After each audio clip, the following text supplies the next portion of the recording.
Hi, Hello, how are you? I'm fine. I'm putting back my camera. I'm okay, and you? I'm good. I joined early just to be sure everything's working. No, it's okay, it's okay. I was in a meeting just before, and I had to open the room to have everybody being able to join. So Oh, yes, so good to see you. Yeah, likewise. You said that you were like Dutch Caribbean also, like your background? I'm French Caribbean. French Caribbean. How do you know Yeah. that? Like, how does it feel? Like, do you feel a little bit more different? Well, yeah. No, to be honest, my first time I went to the Netherlands was in Saint Martin, in the Dutch Caribbean side of the island. Because it's of course I met more other Caribbeans through the time, but until I was like 27 years old, I guess I knew only French Caribbean people, not Dutch or Spanish overseas or Portuguese overseas or Danish even. Mhm. So, but it's always good actually because when I came to the Netherlands, I met a lot of course, Caribbean. There's Uh, so many. It's like yes. we have our little home here. Yeah, but it's interesting because I see how actually the connections are between the Netherlands and the Dutch islands, and compared to the French and France and the French islands, it's very Mm. different. It's very different. Did you like St. Martin though? Like, because it's separated, right? It's French speaking Yeah. and then Dutch speaking. Mhm. Have No, you? yes, but everybody speak English there, you know. Yeah, yeah, yeah. So, but yes, so you see the just the signal at the border Mhm. on the road, but yeah, people they move from one side to the other side without any problem. So, but Right. no, I went 3 times, I think, to Saint Martin. You liked it. Yes, it's okay. It's okay. You have to visit Uh, Aruba yes, one I day. have to go to Aruba and Curacao as well because Yeah. yeah, all the people, I guess, they have been there once at least. So, Yeah, yeah. It's part of their, their country, so you mm, have to do it to complete the nationality. yes, indeed, indeed. No, but I think my mother has been a long, long time ago in Aruba, but because she was on a cruise ship in the on visiting all the islands, they made a stop there. Yeah, But that was the 60s, something like that. yeah. But yes, I will have to go by KLM and yes, visit. Yeah. Soon when the lockdown is over and then we can start moving again and stuff. Yeah. No, indeed, indeed. And how are on your side? Are you in Belgium now or? No, no, I'm actually working in Brussels.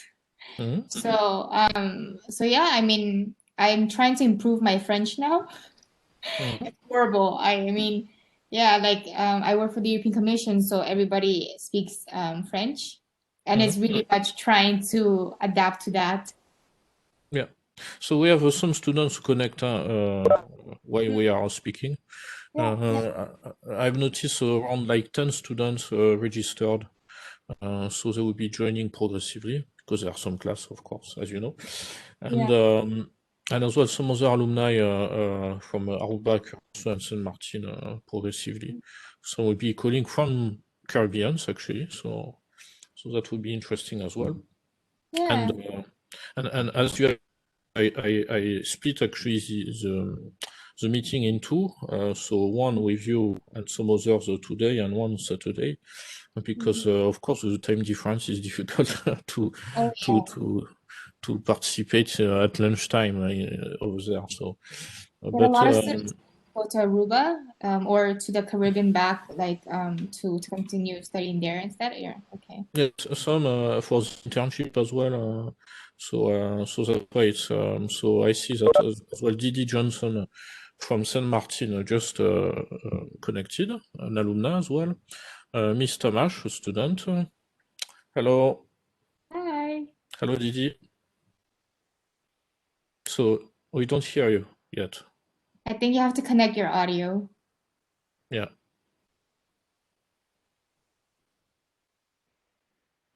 but she's in Wageningen. Oh, she's studying in Wageningen, Mm. but originally from Saint Martin, Saint Martin.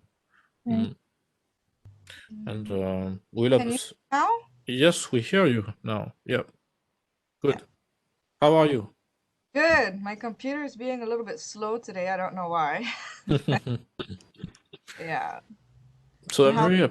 I'm really happy, to be honest, to organize this, because that was the first in let's say ID when I was speaking with alumni network assistants. I said, okay, I want to set immediately something with the Dutch Caribbean alumni and students. Because I noticed there are not enough events simply for our students who come from actually these islands, and knowing that of course you have to study and you have to spend a lot of time in the European continent, let's say. Some comes back as well. Some even I noticed one Bulgarian student who went working there. Hello, Gabriel. Hi, Mr. Lawrence. Yes, how are you? Doing fine, doing fine. Thank you. Yes, and are you in Amsterdam now? No, I'm in The Hague. In the Hague, okay. Yes. So that's why we have a very good connection by internet. Yeah. Yeah. And so yes, I was telling that it's good that we have this. I'm sure that Gabriel was thinking about organizing that when he was student, even to have as well events with students and alumni from Dutch Caribbean. And as I said, because myself I'm half French Caribbean, so my mother is from the Caribbean. My father is from Lyon in France. And I've been only in Saint Martin in the Dutch islands, but as soon as I arrived here in the Netherlands, I got many students from these islands, and the first time I heard Papamiento was there, not in the Netherlands.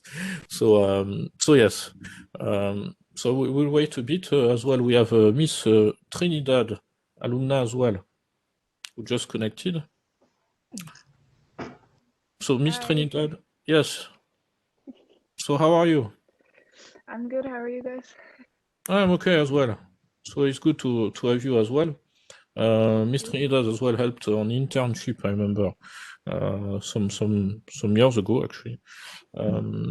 So yes, so what will happen today is that we will talk about your experience, meaning how it is actually to come to the Netherlands to study, and what do you plan to do? Is it to work in the Netherlands or internationally, or coming back one day, of course, in your island to maybe start other activities in the future or immediately? We don't know.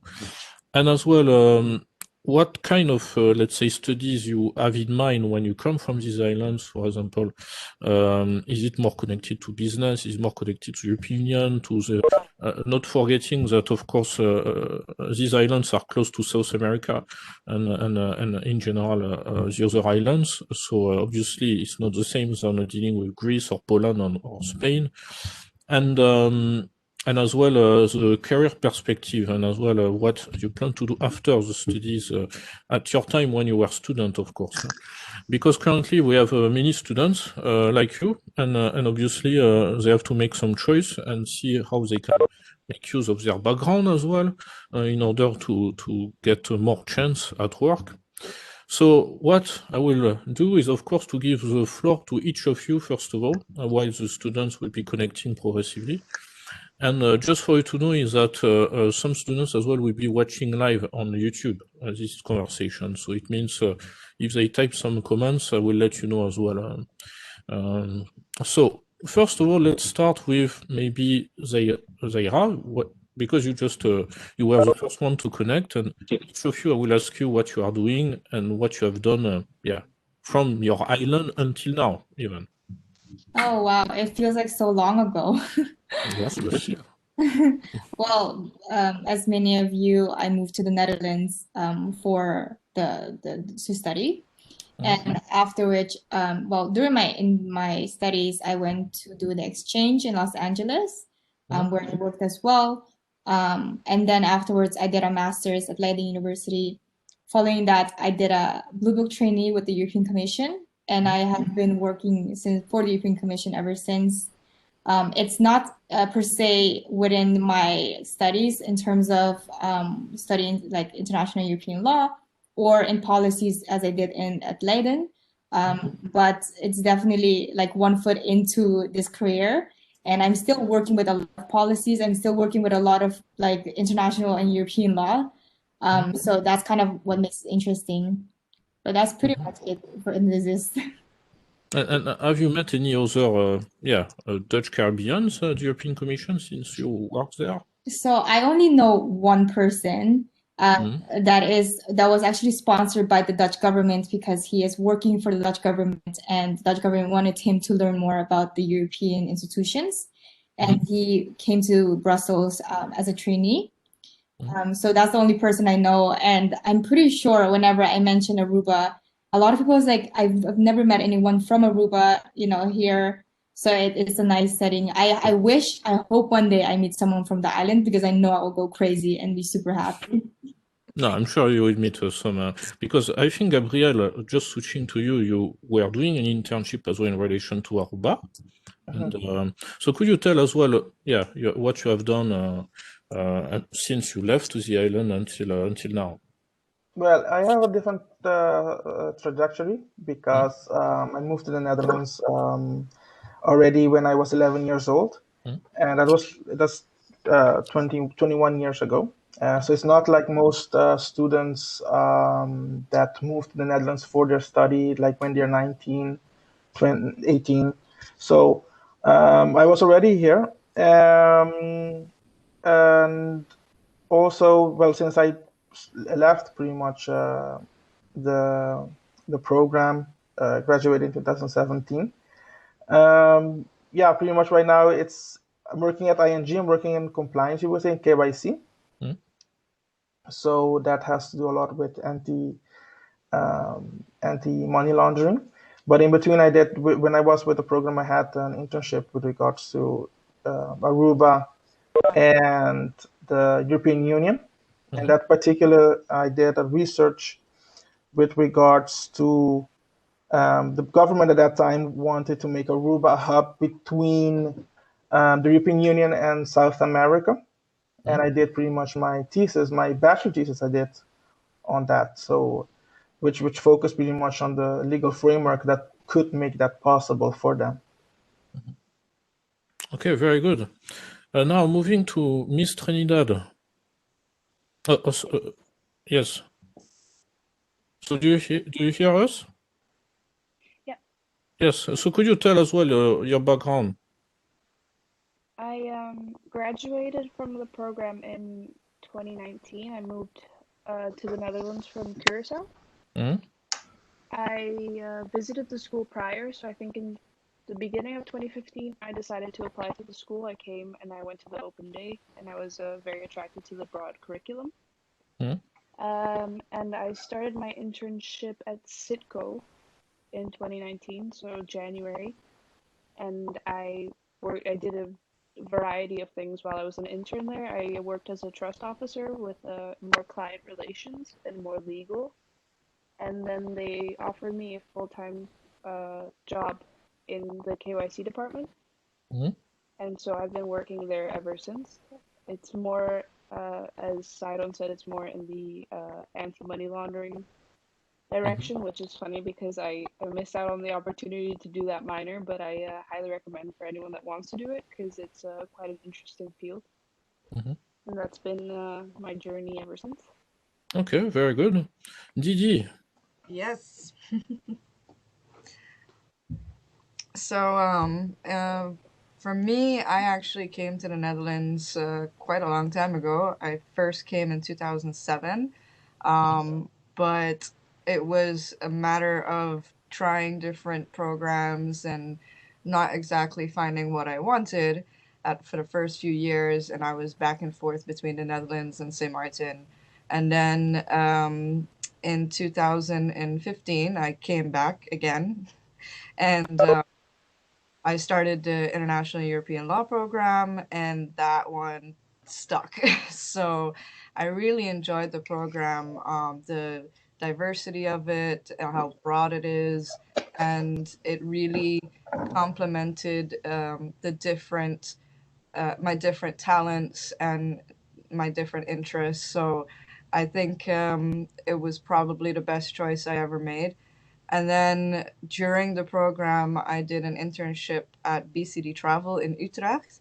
And that was my first encounter in the corporate world. So it was pretty pretty intense and quite interesting as well.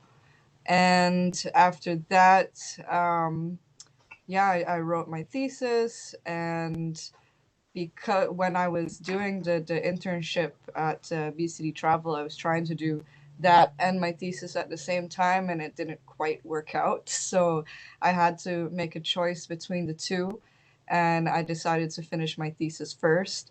And so I had to kind of give up the internship at BCD Travel just about a month or so before I was actually complete.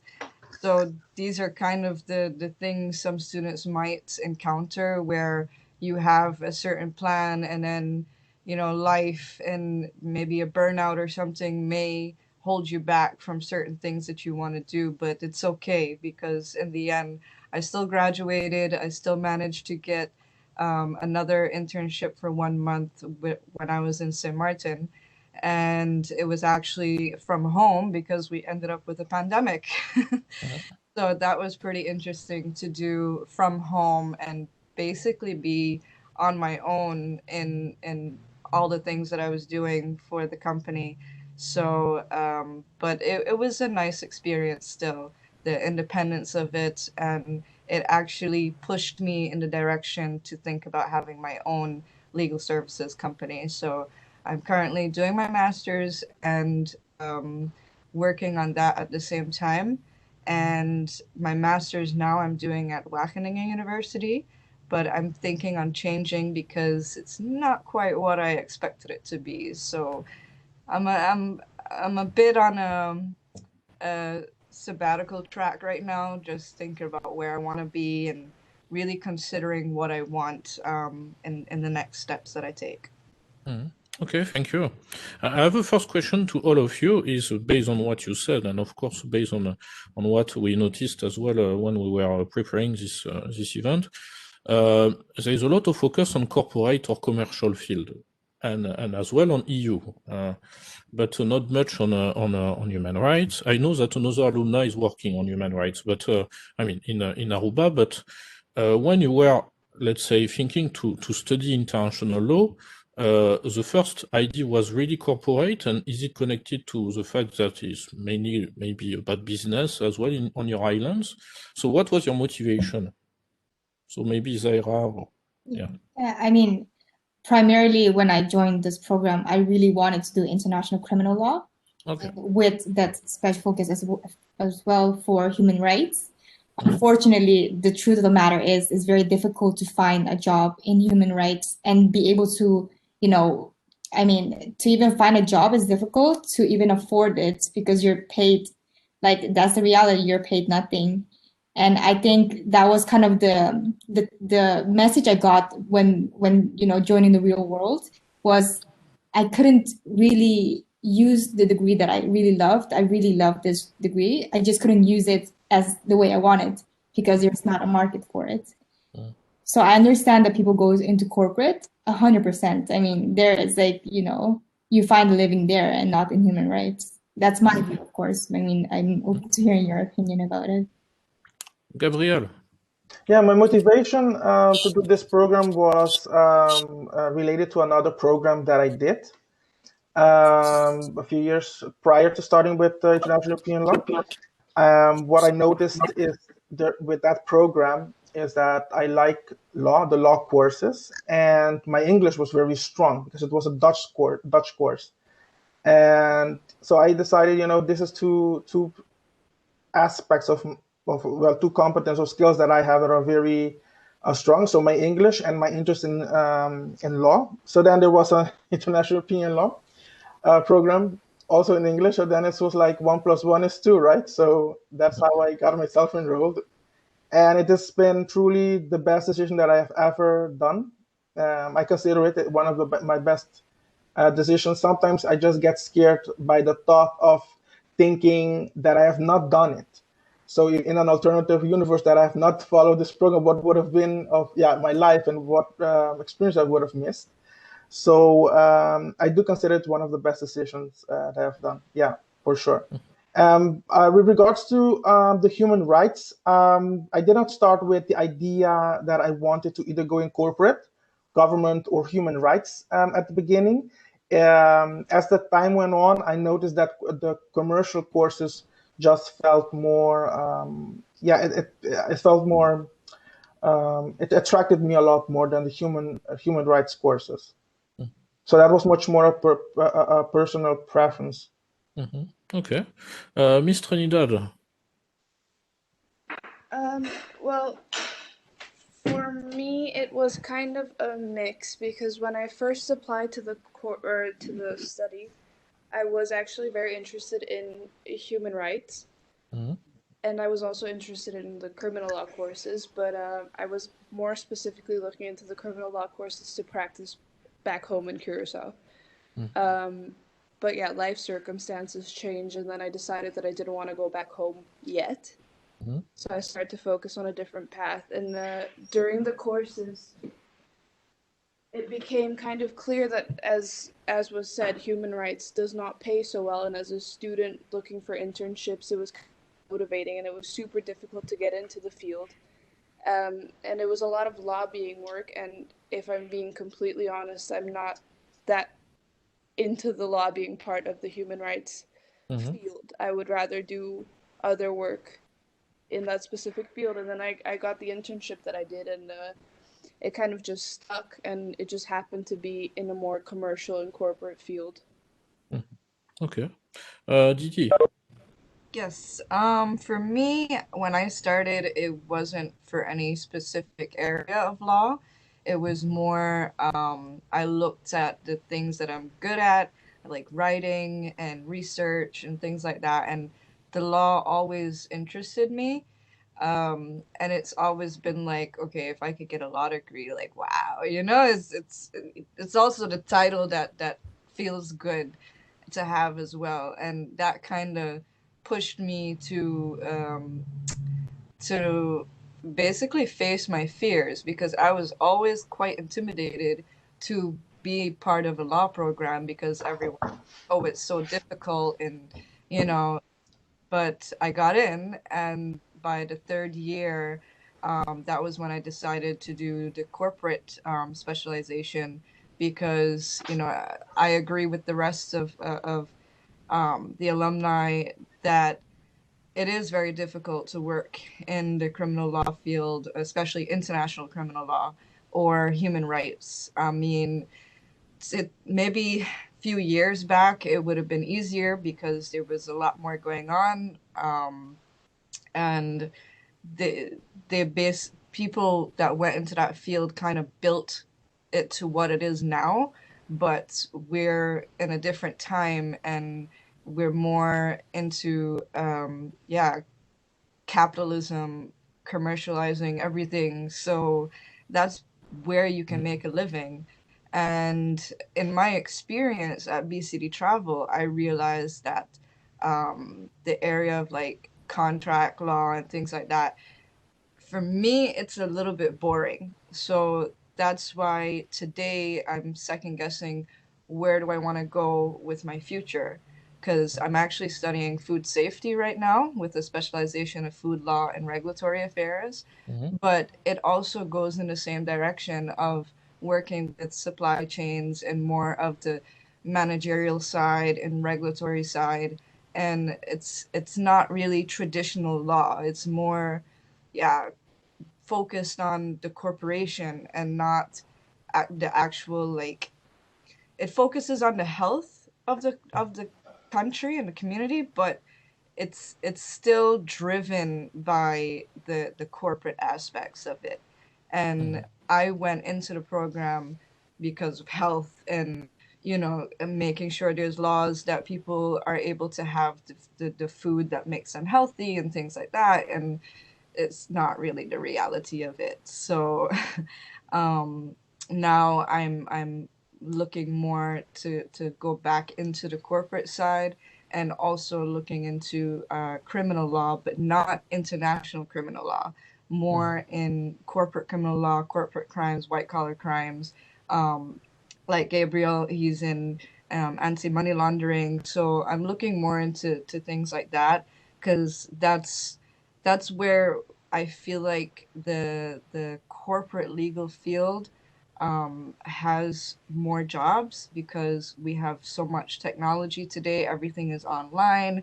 So there's so many more ways to commit, corrupt acts and money laundering and things like field that has more where you're more employable. You have these skills. I have a question, my last, before I give the floor to the students, and Ms. Montemayor and Mr. Sbeiver, is the connection between your island and you, meaning that, of course, you are at this moment starting your career and your studies, let's say, outside of the Caribbean. Do you think one day you want to come back like part-time to share your experience for a job, for a project, on your island after you, of course, you travel around the world concretely? Is it something you are thinking about one day? And as well, what maybe from your studies you think is maybe missing or you wish to see in order to make that connection a bit better for your career, let's say? Because of course we are very, very Eurocentric, huh? It's in the Netherlands, etc. But the European Union is as well over there. So what do you think about this? Yeah, Zaira, maybe? Yeah, I mean, I can add on that. I don't think I will ever return to Aruba to work, just because, I mean, I really, and I excuse my grammar, I really grind it, to make it here and to go back to on the island. I mean, I believe with this degree and I mean, so many internships and traineeship that we did to get where we are today, the highest position you can go to is in the government of Aruba. And unfortunately, there's not a position for people like me, or I mean, it's at least the island wouldn't accept someone like me yet. It's not just me, but I believe just the mentality there, it's not in line of what we have in Europe here right now. But honestly, I think I mean, correct me if I'm wrong, there's a specialization in European law, the European Union law. I mean, I would have really liked for that specialization to maybe explain how the working process here in the European Union works, because it's really different from what I'm experiencing now. I mean, the languages is such an important thing, and I think, for example, recruiting people here at the European Commission is impossible. And I think it requires a fair warning of how difficult it is to get here. And I mean, I'm not saying, I'm an external, so I'm a contractor at the European Commission, but it would take a lot of training, networking, exams to get into the European Commission as an official. And I think that was something that was lacking, in terms of the courses. That's fair. Yeah, very good. Yeah, indeed. Gabriel. Yes. Well, with regards to your question of going back to Aruba, I have been back to Aruba for vacation 2 years ago already, and I haven't been back. That was my first time going back in a very long time, and I have to say I've seen a humongous discrepancies with regards to, let's say, with the Netherlands, obviously, and Europe in general, with regards to work. The amount of opportunities that you have there is just way more limited than it is here, and it's also very logical because it's an island, so you cannot expect more than they can provide, or the economy doesn't create these opportunities either. There's a lot of focus on tourism. So for now, with my regards, I don't think I will be going back that easily, or so that is not on the program, let's say.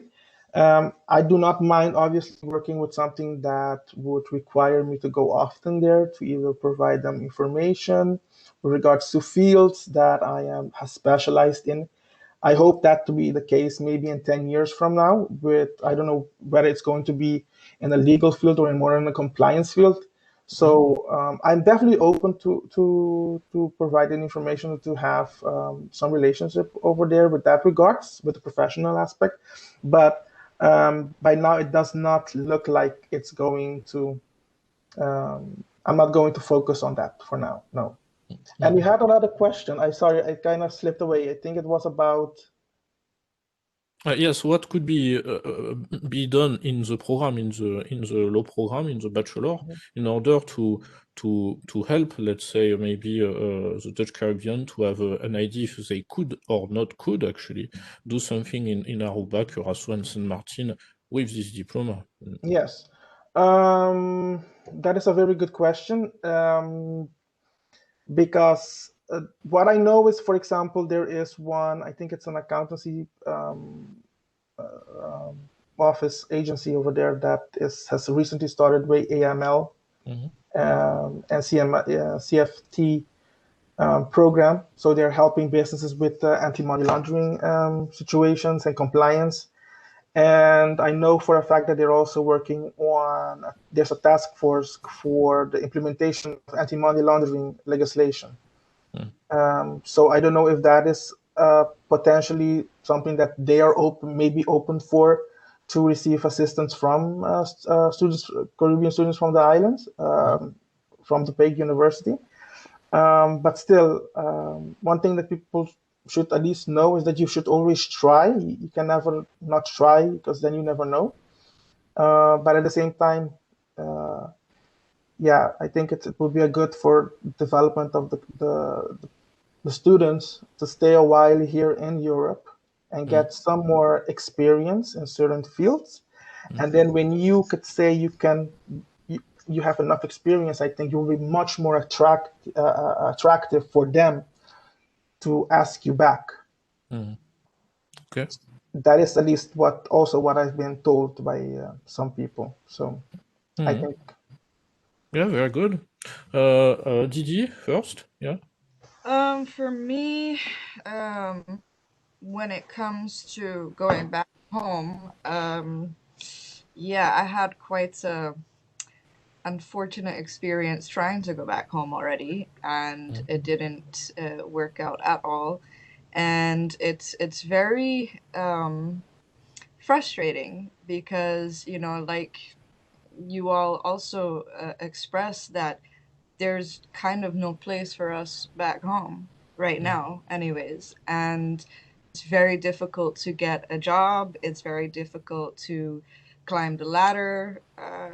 You know, it's all everything is politics or unfortunately nepotism or you know, and then we also have our issue of corruption on the island. So it makes everything a lot harder for us to go back home, whether it's a job or lifestyle, standard of living. You know, up here it's completely different to being on the islands, and to even for the nice weather and the beaches and stuff.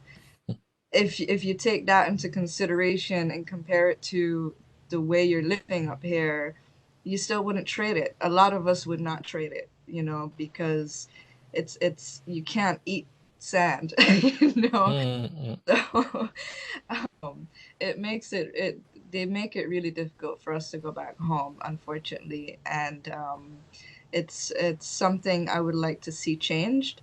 Um, if I have the opportunity to carry out projects back home, like with a team where I can, you know, advise or consult and I could go back and forth, fine. But to say that I would completely move back home, unless you're going to give me the prime minister's position, I don't think so.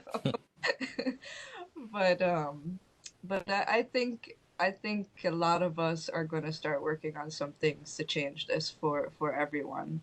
And in regards to the program at HAXA, um, I'm thinking maybe if we had, you know, how we focus on international law, we focus on European law, we focus on, we also touch on comparative law. So, like with Australia and Germany and the different countries, maybe we can have a little bit more on Dutch law, because like you and I discussed, Mr. Laurent, there's a big divide between the Netherlands and the Dutch islands, and I feel like there needs to be a connection.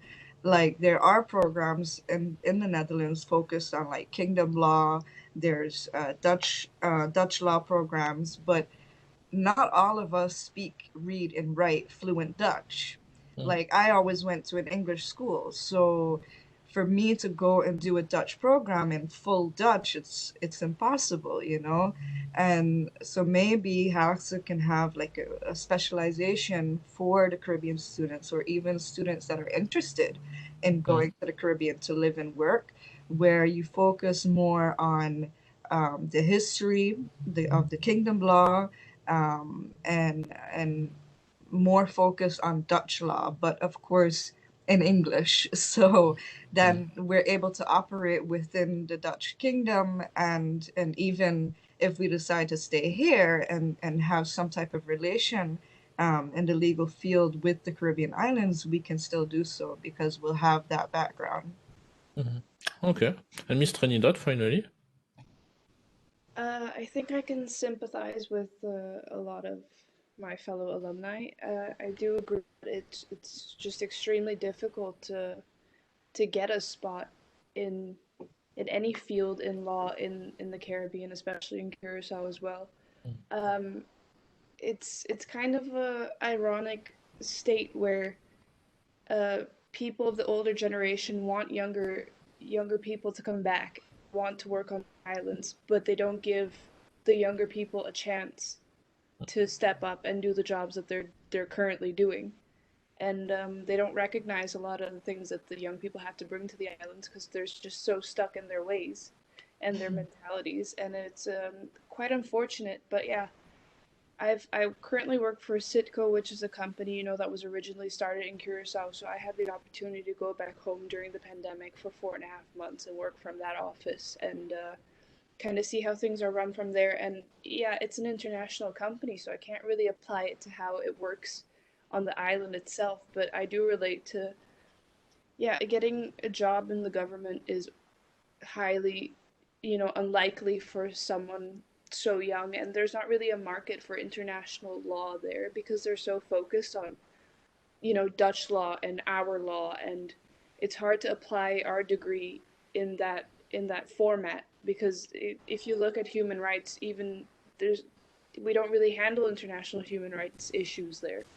It's mostly just interstate with, let's say, Aruba and Curacao, Bonaire and Curacao, the Netherlands and Curacao, or just cases in Curacao itself. So ideally, I mean, in a perfect world, I think we all want to contribute something back to our island and help it progress and help us see change in the law field, but also just in governments and stuff. But I think, yeah, it's more an idealistic view than a realistic view. Okay. So now a question from the students, maybe.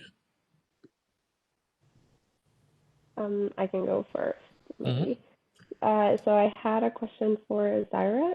I was wondering, because you did your master's at Leiden University, is that correct? Did you have to go through the process of getting a pre-master? So that's a very good question because I actually didn't pursue law at Leiden. I pursued international politics precisely because I knew that international law wasn't going to make it for me. And to make a difference would be to do a difference in policy. And so I studied policy. But I understood that normally if you go into law school in Leiden, you have to do a pre-master. But if you have a certain GPA, they make exceptions for you. And also, like, your CV has to be a bit more extensive. They make exceptions. I've met a few people that had that. Okay, yeah, because I thought that it was for every degree. If you came from a research university, no matter if you wanted to do law or something different, you had to do a pre-master. So that's why I was very curious to see how you got in. It was weird because I did do like a pre-master's, but along with like other students from Utrecht University. So we did do a pre-master, but it was part of the course. Just people that was already at Leiden didn't have to do it. Everybody that came from university, from other places, had to do this, of course. But that was right, but it wasn't like an extra year. No, it wasn't. Yeah. Very interesting.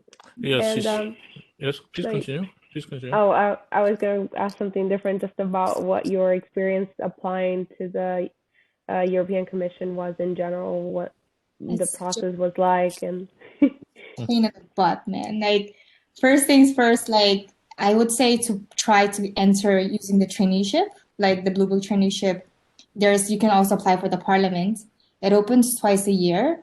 But there's about 5,000 people that apply. And the pre-selection, the entire selection takes about a year to get through. And you don't know if you got selected until like the month before your traineeship is about to start. But I think that's kind of the way everybody I've met had gotten into the commission is by doing the traineeship. So once you get into that, you can start networking, talking to people, contacting DGs, and then you can enter kind of ish. But to become part of the commission, you have to do a concours, so like the exams. And those are like, again, another year. And most probably, I mean, because you have grades anyways, it's super complicated. Just saying, this is the kind of thing that I wish, like, especially if international European law program, it's necessary to inform students of how difficult it is to get in there and what you have to do, because we have to study math, abstract, and like, you know, really questions about the history of the European Union by heart. So I think these are the things that we're lacking and explaining people, because it's really complicated. And it's not even to try to make it sound super complicated, it's just really complicated. And for that whole year that you were applying for the traineeship, so are you just meant to hold off any other applications or opportunities that come along in case you get it? Or the thing about the traineeship is you do need to finish a bachelor, so you have to apply. So I would suggest you apply before your bachelor's is like you finish it. So just before that, and then when they do the selection, then you had already finished it. But yeah, I was basically, I finished my bachelor and I immediately jumped into my master's. And during my master's, I applied for it. So it makes sense that it just happened to be right after my master's that I started my traineeship. Right. So you have to time it right. Yeah, exactly. So I will share as well a bit my experience, because I'm as well all Caribbean and I worked in these institutions, and I can tell you indeed you don't meet a lot of Caribbeans in the European institutions, I mean. But indeed, network is important. When I did this Blue Book internship in 2007 in winter, simply the person who chose me told me, yeah, my background actually had value on the CV when I applied, because she said we never had anybody from the Caribbean islands, and he's part of the European Union, and they need to represent all parts of the European Union. Could be Canary Islands, it could be Madeira, it could be all these overseas islands as well have to be represented in these institutions. You have as well in Brussels the Dutch representation, parent representation, which was not far from where I was living, I remember at that time, because I saw the Dutch flag every day I was going out of my apartment. But what I mean is that, Gabriel can know there is a floor, which is where Aruba can have its own representation as well in Brussels, in that building, where there is a Dutch representation. So what I mean is that, these islands are not super well represented, but there are MEPs who get elected through different circumscription. For the French, for example, because I know better, I work as an MEP assistant at the European Parliament, and the lady was from La Réunion, another island in the Indian Ocean, but she had to represent as well the Caribbean islands, so that's why I got hired. And the same for the other countries. Time to time, they get as well an MEP, and they take interns, obviously, and if possible, someone who knows the geopolitics over there. Because it's very useful for the EU funds, etc. Another thing as well, the language is important, obviously, because I understood that when you come from these islands, Aruba and Curacao especially, you have more chance to speak Spanish, and in the European Union that is useful, even if less than German, French, and English, but still, that is an added value as well for your internship, Parliament or European Commission, especially when you deal with some contacts. Do you have any other question as well on the side of the students before I ask something else on language, especially? Just to add on that, Yeah. I mean, I regret that I neglected Dutch so much. I mean, I went to the program and I really, focused on English. My friends were all like speaking English to me, and I completely neglected the Dutch part. But the Dutch representative, they help you find a job within the commission, the parliament. If you're gonna go in there where everybody's Dutch, they speak to you in Dutch, and you're replying in English, it does take away that kind of bond that you have, right? Like they want to help you, but if you refuse to learn the language, at the end of the day, you're Dutch. You're supposed to know Dutch. And I went to an embassy party at the Dutch embassy, and everybody was speaking Dutch, and I felt so insecure to be like, hey, well, actually, can you speak? And like if I could have spoken Dutch fluently and with confidence, I would have gained so much more network, the people that can help me move forward, but I didn't do that. So really don't neglect Dutch. That's the message here. Yeah, because what I understood is that, I remember on the islands, Aruba and Curacao, I don't know, but in Saint Martin, the only moment you really have to do things in Dutch is with legal stuff, what I understood, the court procedures, administrative, etc. But otherwise, everything is in English, and tourists speak English, even on the French side, they speak English. So, but yes, so the language on the side of as well, when you work now in a bank, for example, for Gabriel or for Megan, yes, do you need to speak Dutch or more English, or how does it work? But at ING right now, I am working for a wholesale banking, and that's a multinational, so they're all over the world basically. And the language that we use there is not Dutch but English, and we have to because of we have so many colleagues all over the world. And it's just pretty much you're obliged to use in your email communication. You have to use English. Part of that is also that people change a lot of positions, and you can, for example, I have right now somebody that's from Ireland that is the manager of my team. So obviously, he needs to be able to understand the emails. If something happens, he needs to understand the communication, and that has to be done in Dutch, in English. So and we actually did have like requests by email internally to use English as the language. So that is something that you do find yourself with. And I think that happens is also a lot with a lot of corporations that are, they're all over the place, basically. And you work here in The Hague? Yes. Sorry? You work here in The Hague or around The Hague? No, I work at the head office in Amsterdam. Okay. Yeah, no, I'm still surprised that the working language is English. No, we are. I work at the head office in Amsterdam, but because of the pandemic, I'm working at home. Yeah. Yeah.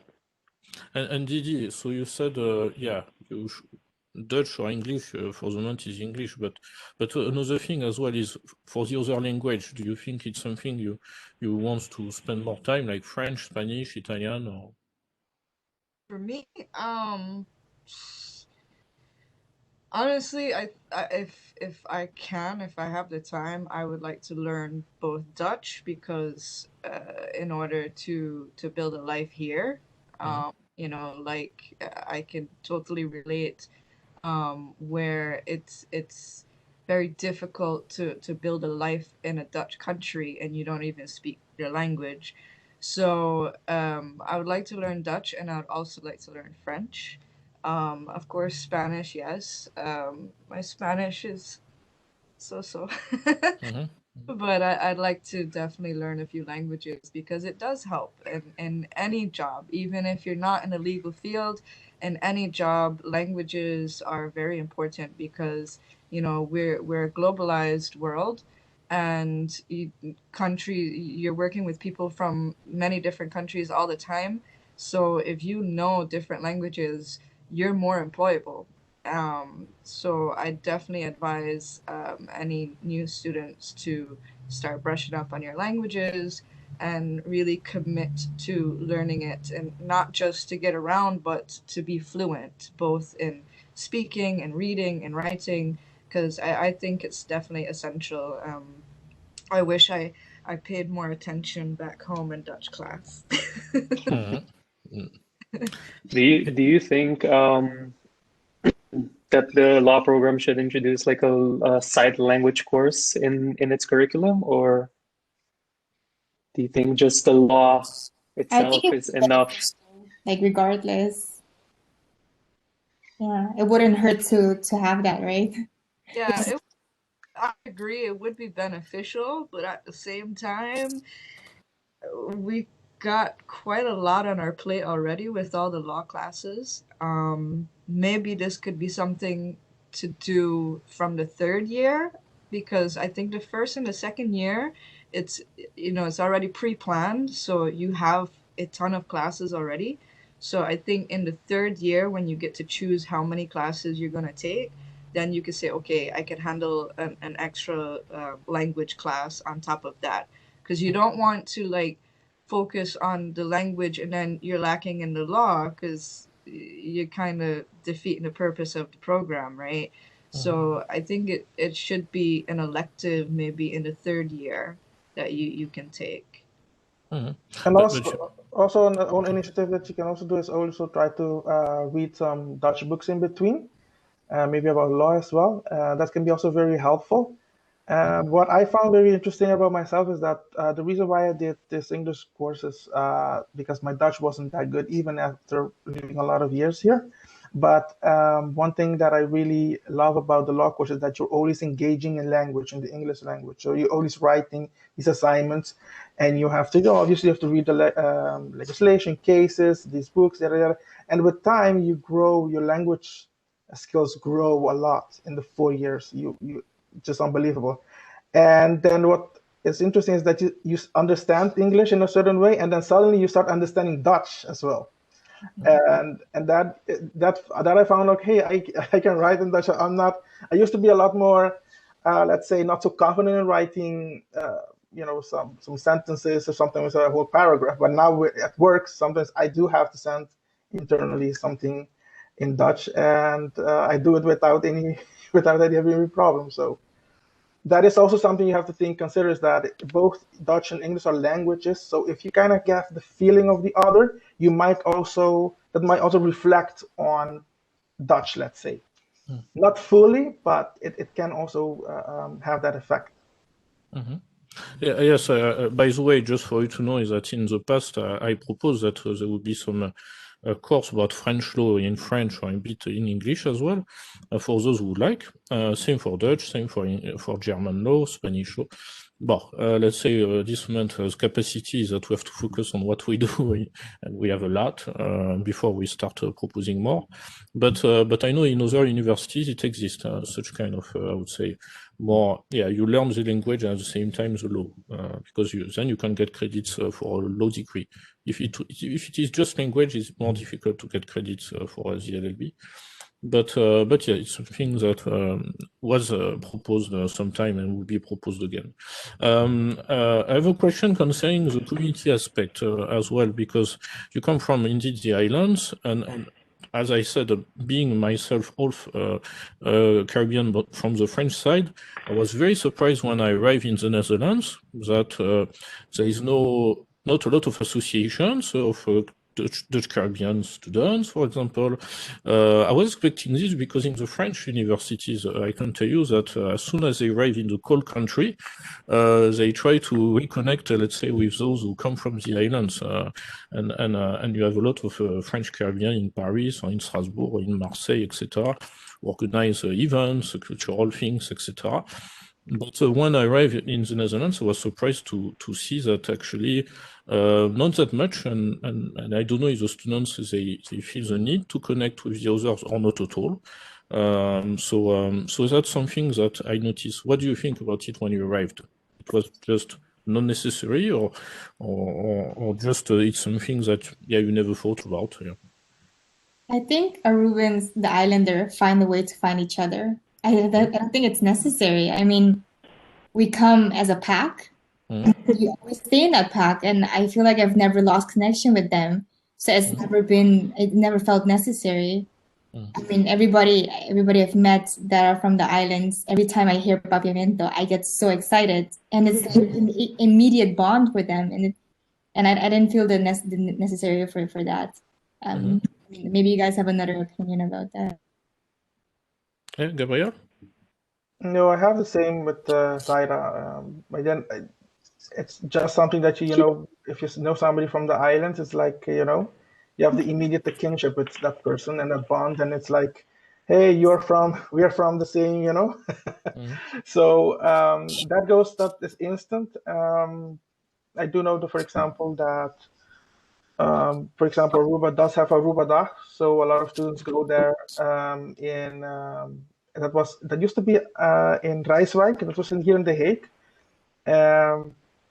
It was in Rotterdam a few years ago, 2 years ago, but that is being organized that once a year to celebrate the national holiday of Aruba. And it's pretty much, you know, in my case, I live at home with my family, so we speak Papiamento at home. So basically, at home, I'm still in Aruba. We don't speak Dutch. So, and going back to Aruba, it's like instant connecting back with the people. And I say, let's say sayings, you know, the typical Aruban sayings. And sometimes my dad looks at me and it's like, you're living 20 years in the Netherlands and you're talking like somebody from the islands, you know. It's like, we never left even. I was like, no, that's well, yeah, I speak of your mental home. So what else do you want me to say? So with that, for me, from my personal experience, I will always been very, very, very connected with the islands, and that has not stopped, and that will not stop either as well. So yeah. Didi? Yeah, I mean, I agree with the both of them in terms of the fact that when we see each other, it's like that instant connection. You know, where I'm living now, I have a few neighbors from Curacao and Aruba, and one of them from Curacao, um, I asked him for some question I asked him, and then as soon as we met, it was like, bam, you know, like, you know, it's like one time you just, you just connect. But I will say that if you look at the broader sense of it, there's still a disconnection because when I've been in Paris and even outside of Paris in France, I can see the resemblance of the country with the French side of Saint Martin. You know, I was outside of Paris and I'm like, am I in Paris or Saint Martin? Which one? Because it really resembled, you know, you could see the culture, whether it was France brought it to Saint Martin or Saint Martin, you know, was brought more influence into France. I don't know, but in Holland, it's like night and day. You know, it's you go on the Dutch side of Saint Martin or even Aruba, Curaçao, Bonaire, Saba, Sint Eustatius. It's completely different to how things look and feel in the Netherlands, and even the culture is completely different. And then there's also a big difference between the ABC Islands, so Aruba, Curaçao, and Bonaire, compared to Dutch Saint Martin, Saba, and Sint Eustatius. So it's like those are two cultures right there, but within one kingdom. And then we're also part of the Netherlands, and there's like, you know, there's multiple divides between us, I think.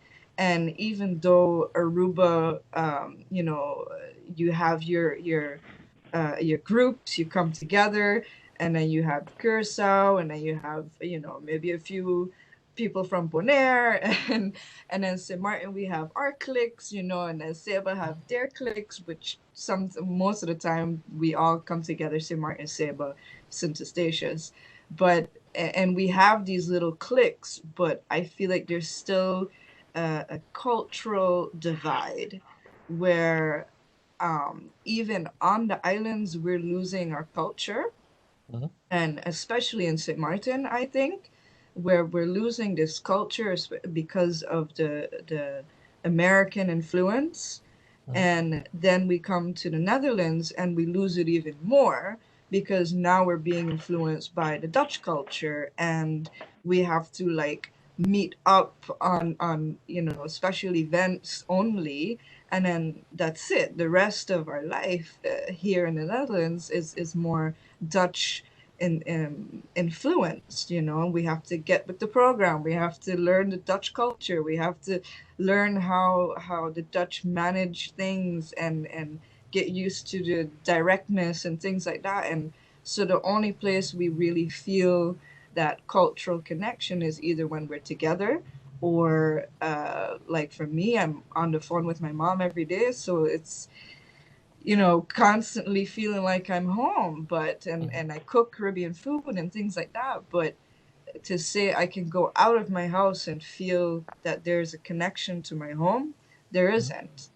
And I think this needs we need to raise some awareness on this. I mean, even to find a restaurant from St. Martin with food from St. Martin, or a Carolinian restaurant or something like that, or a Aruban restaurant, it's difficult. There's more like you could find Surinamese, lots and lots of Surinamese restaurants.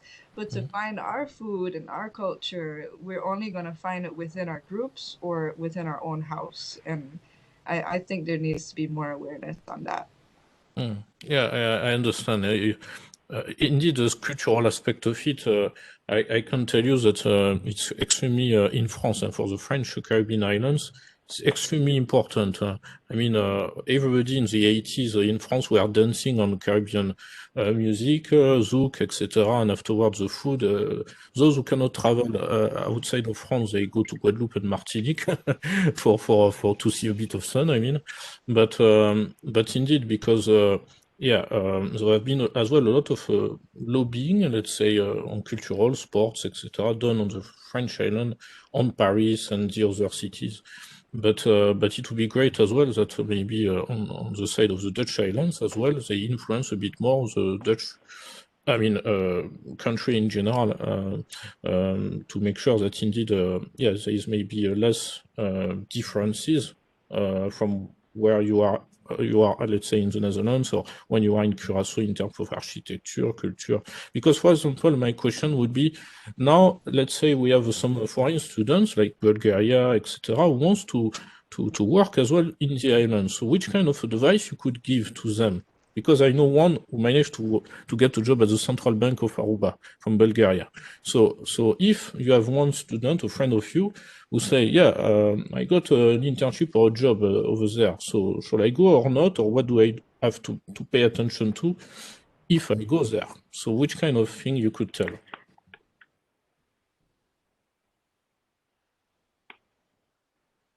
That's a good question. I think we're all struggling to answer this. Because it's like we have trouble getting jobs back home. Imagine trying to direct somebody from a different culture to go home in our islands to get a job, So it's like, how do you answer that?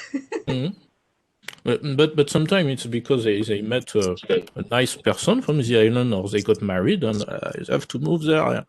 But yes, do you think the cultural shock would be extremely important for them, or let's say it's just a matter of living there a bit and then to see if it fits, of course, the personality? So what do you think about it? I think I have to say, first of all, make sure you get a car. It's one of the most important things for Aruba, because the public transport is not going to help you. That is extremely important. Don't expect that when you order at Amazon, it will be there in 2 days, 1 day or something like that. That is also something that you have to take in consideration. But I don't want to scare nobody, right? Because it will arrive, but it will take some more time, right? Also, one thing is that I have experienced this when I went with my father, and we have to go to when you want to pay for your electricity and for your water. I had to go to the office. We had to go to the office, stand in line, and then get paid. I don't know if they have changed it, that you can do it online. They've changed it. They changed it, but well, well, my dad still was the old-fashioned way, so I was like, I don't know if this is modern or there's still some fashion. But I think what I saw is that you can have both ways. Yeah. I mean, to add on that, I think it's different from people who wants to go on the island because it's more their purpose is more for the islands, like the views, the beaches, the lifestyle. And for us, it's more about the ambition, like where we want to go in our life and our career. And so I think in that respect, it's different in looking for jobs. But I would say that there is a lot of organization, including the United Nations Human Rights for the Refugees. It is in Aruba. They're constantly looking for people, but I would have never known about this had I wasn't on LinkedIn just stalking for pages. So I think for people who go to study international European law, there's this perception that you're not going to go back to the island because you're going to study international European law. There's no purpose of going to the island, but you can still work on the island using your degree. And I think there's a lack of, offering this. And again, I wouldn't have known about the United Nations being in Aruba had it not been for LinkedIn. And I think again, there's a lot of opportunities on the island for people who's interested, and we just have to provide them with the resources. That hasn't been done like to me, of course, but yeah, it's to consider. Yes, I have to tell Ms. Bedoya will speak on Saturday. Is working indeed at the UN, on the refugee office over there. And I remember when I posted this internship advertisement, it was weird for me to see Dutch required in a UN job, let's say. And but she got the internship and got the job afterwards. And so indeed, maybe they should promote a bit more because it was the only time I had to promote this, and it worked for at least one of our students. So, but as well, knowing and as well, we are almost at the end, to be honest. Knowing that you are in a very specific region, which is of course close to other islands, but mainly Venezuela for Aruba and Curacao, and of course you have a lot of tourism, etc. Do you think it would be better to as well explain a bit more possibilities on the side of law and tourism, maybe, or as well trade with Venezuela, knowing, not for Saint Martin, but of course, but knowing that that is more pertinent over there.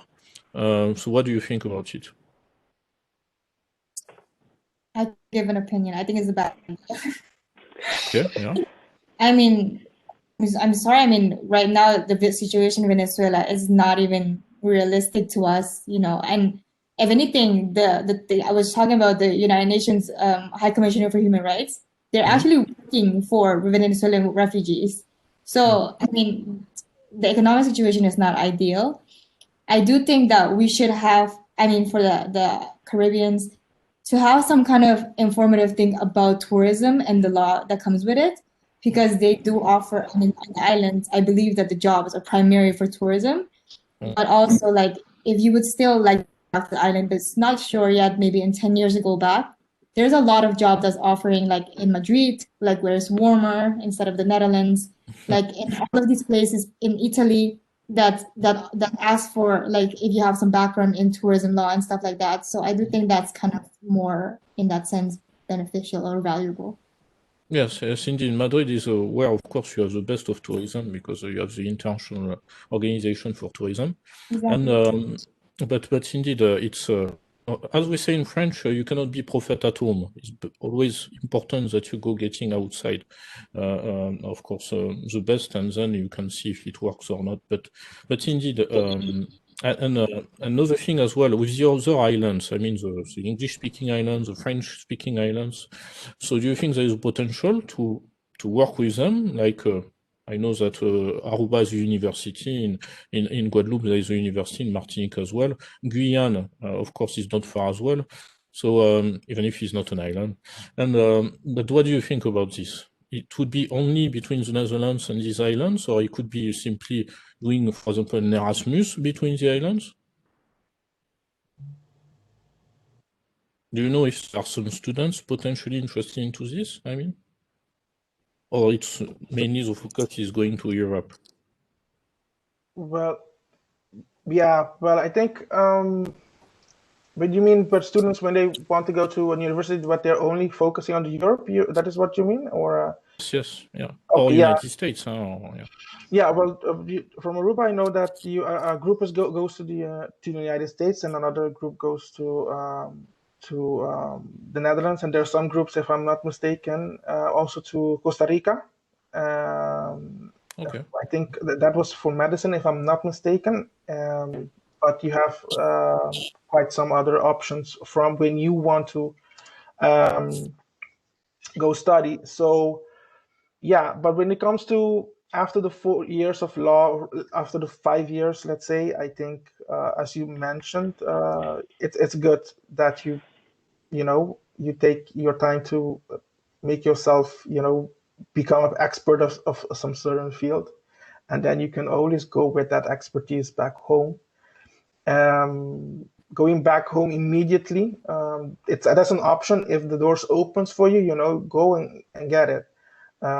But try to build on your resume in Europe with different experience. Also, United States, you never know. As well, going back, there's another aspect as well. I had it in my mind. Just a minute. If you want to go back, you have to be a bit more aggressive. You have to email them. You have to connect with. You have to go after them, and that is one way to you have to kind of squeeze yourself in if you want to. So that is a strategy you have to try to let's say execute if you want to go back. So Know someone that knows someone that knows someone. You need to know someone that knows someone, not someone. But I have to say, I knew, for example, I applied for the legislation office a while ago, and I had to really dig in because they didn't have a website. So I had to really dig in who is the director. I had to call the director. I needed to know to his email. So I need to go to the highest person over there to try to get at least a conversation or a meeting with him, which I did. So you have to really push, really have to push. Yeah, being persistent. Yeah, you have to be very persistent. Yeah. I agree with him, and it's the same thing as St. Martin, where you have to be very persistent.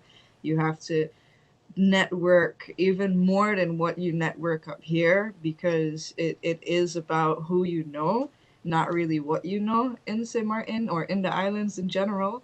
And even when you know people, I say to don't focus on just one opportunity. Always keep your doors open to other opportunities in case one doesn't work out. Like, I knew the Minister of Justice all my life, and I know pretty much everybody else in politics, and still I did not get through. And it's just a very political game, and they make it very difficult, and especially for St. Martin right now. If any St. Martin students are watching, right now, don't if you're coming to do the law program, don't think about the state of affairs right now, because we're not in a good state of affairs, unfortunately. But look beyond that and look at the future. And if you want to do this program, if you want to go into law in general or in policy making or anything in that regard, look at the future and what can you do to help develop a better system on the island. So and then in regards to whether students focus on coming to Europe or the US, in St. Martin, yes, mostly they focus on coming to Europe and going to the US or Canada or even France if you're coming from the French side. But that is because we don't have a really good university at the moment. There's not a lot of opportunities. It's more expensive. It's harder to get a scholarship to even study at home. So it's a lot easier for us to come up here and get study financing from Duo than it is to get it at home, to study at home, which I think is ridiculous, but that's the way it is. And but I feel like if we did have more opportunities to study at home, a lot of students would jump on that, because I've noticed and heard a lot of stories from students that came up here and they they couldn't hack it. They couldn't deal with the cold weather. They couldn't deal with the Dutch culture. They get quite a culture shock when they come up here. It's not an easy transition. And, you know, we're used to a very laid back lifestyle, and you come up here where everything is structured and there's a price tag on everything. It's like, whoa, you know. So a lot of them end up dropping out, unfortunately, and going back home and working for mom or dad or uncle or aunt or something. And that's it, you know. And I think that's really unfortunate, and we should have more opportunities back home. Before the last question, I have to say that I remember my very first student I had 10 years ago as tutor from St. Martin, and he told me, I'm taking some corporate law class and I come back. I'm not here to get a diploma because I just have to take the business of the Segway with tourists, I mean, in St. Martin, that my father has, and that's all. But that was just my first student. I mean, it's not at all a generalization. But one last question is as well for Zaira and Gabriel especially. What would be your advice indeed for the Dutch Caribbean students, what they should do, why they study, and what they should not do as well, thinking about after what comes after? Yeah, Zaira, yeah. I'll go first. Well, I'll be very blunt and realistic here. I have to say the number one advice is to be authentic and stand out, to be different and dare to stand out. Because honestly, there's a million of us, like really, like people that come from islands, people that come from, you know, I'm a minority in a minority island. Like it's just, you know, and then still, I think you just have to stand out really and make a difference for yourself. But above all, like really do internships because it's gonna help you a million in your career and your prospects. I honestly volunteered, I think over 20 times when I was a student, believing that my volunteer experience was gonna help me in my career. That have helped me in the sense of, you know, talking to people and learning a little bit of stuff. But honestly, they don't ask you about your volunteer experience on your CV. Just do a full internship and then go with it. So that's my only advice. Be yourself and be authentic. Yeah. Okay. Gabriel? Yes, I fully agree with Zaira as well with that. Be yourself and be authentic. Be also, in addition to that, have a positive mindset towards work, towards your colleagues. Very important is do not underestimate social skills. Do not underestimate other people, because you're going to work in an organization with other people. Everybody's going to be able to, let's say you're going to learn how to write an email, send an email, obviously. You're going to get with the technical aspect of your job, that's going to be fine. But it's the uncomfortable thing sometimes with people, working with people, that can be a bit, let's say, challenging. So do not underestimate social skills. When you're working with people that are sometimes difficult, even managers, don't be intimidated by that. Just, you know, be very open and straightforward. Tell them it like it is. Express your opinion, and, you know, let them know you have a personality and a character, because those things, as Zaira said, those things are components that sets you apart from the rest. Obviously, work hard as well and do your best to do the best of your ability, but there are certain things that really make you you, and those are the things that will always set you apart from the rest. But also what I have experienced after I finished with the master, I have taken a while to not go back in, you know, looking for jobs. You know, you go from one obligation to the next. So I took a while just to relax a little bit.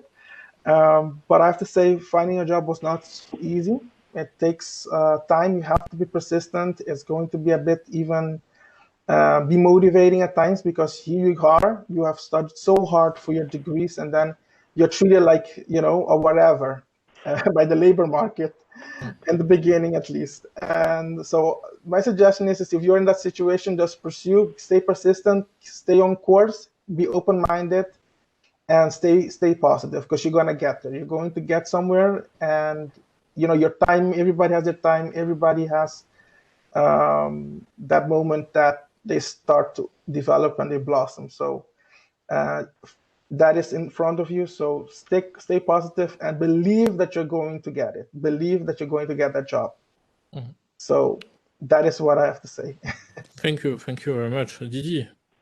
Yeah, for me, I advise future students, not just after the 4 years, but even before and during, to know your limitations. Because, like, for me, I am a bit of a perfectionist, and if I put my mind to do something, I'm going to do it. I dream really big, and, I believe that if your idea is crazy and people think it's crazy to do it, still do it. Mm-hmm. And so I kind of have really big ambition, and I tend to overwork myself and do too much at the same time. So I really advise to try to keep a focus, try to know what your limitations are.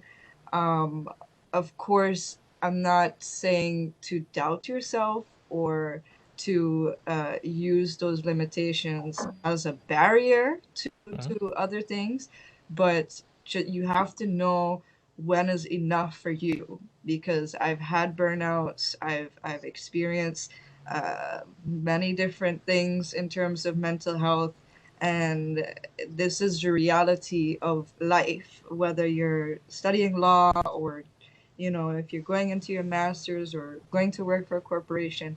It doesn't matter. Like, mental health is part of life, and you have to know when to stop, when to take a break, and and really just take care of yourself in the process. Because if you don't do that, it's really easy for you to fall back or to fail. And not saying failing is bad, because failing is where you learn your biggest lessons, but you don't want to take 10 steps forward and 20 back because you went too quickly or you took on too much, or anything like that. So, know that, and also to have a focus. Don't try to do 5 things at once, like I tend to do.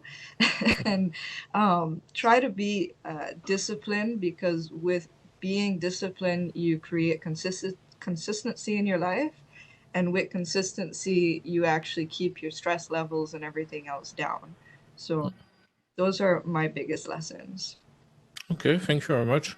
Very last advice, because based on my experience as well, network, do a lot of networking, observe people, who they are, where they come from, especially like you, because they will ask you where you come from as well. And I can tell you, at the European Commission, I knew who was from Martinique or Guyane or from other islands. We are called ultra-peripheric in the European jargon. Overseas, it means. But indeed, even when I came to the Netherlands, I knew that Miss Harding was from Trinidad originally, and some other colleagues as well had experience in Curacao and other islands. But networking, why? Because indeed, you can make a strong point at some point of your career. You never know when. But your background can play a role as well on this, and you can make quick connections that others are not making.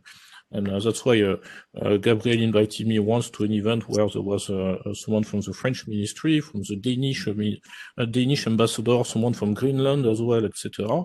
And we have seen that each country, at that time it was UK as well, overseas islands, these islands actually, they have the same problematic with the, let's say, the home country, let's say, or in Europe. And at the same time, it shows that all of them, it was through networking. They managed to go over the cultural barriers, for example. And like some of you, for example, go to Europe, Costa Rica, or United States, Canada. The French Caribbeans, for example, a lot of them, they go to Canada. Like Haitians go to Canada and New York as well. But in the sense that if something which is offered in the Netherlands does not fit, it means you don't need to stick only to the Netherlands. you can go everywhere else as well around, knowing that you have a culture between two continents. So, so yes, is all I could tell on my side. But yes, thank you again for participating, because now it's more than 1 hour, 1 hour and a half actually. What will happen is that, of course, the students, they will be able to watch it again of this conversation.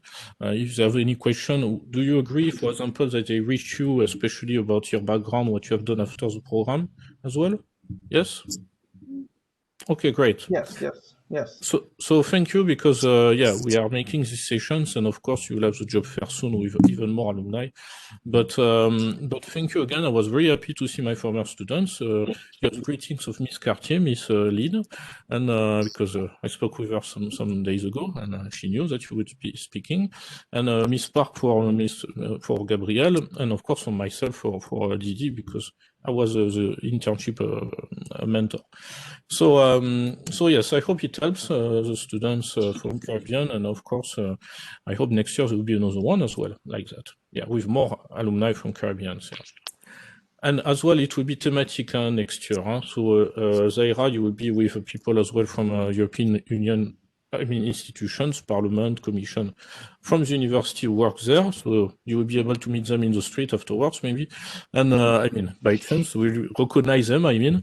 And same for the bank, so we'll do something, and as well, same for food law as well. Okay? Okay. So Thank you you. again. Thank you. Send them our greetings as well, Ms. Yes, Park. I will tell them. Yeah.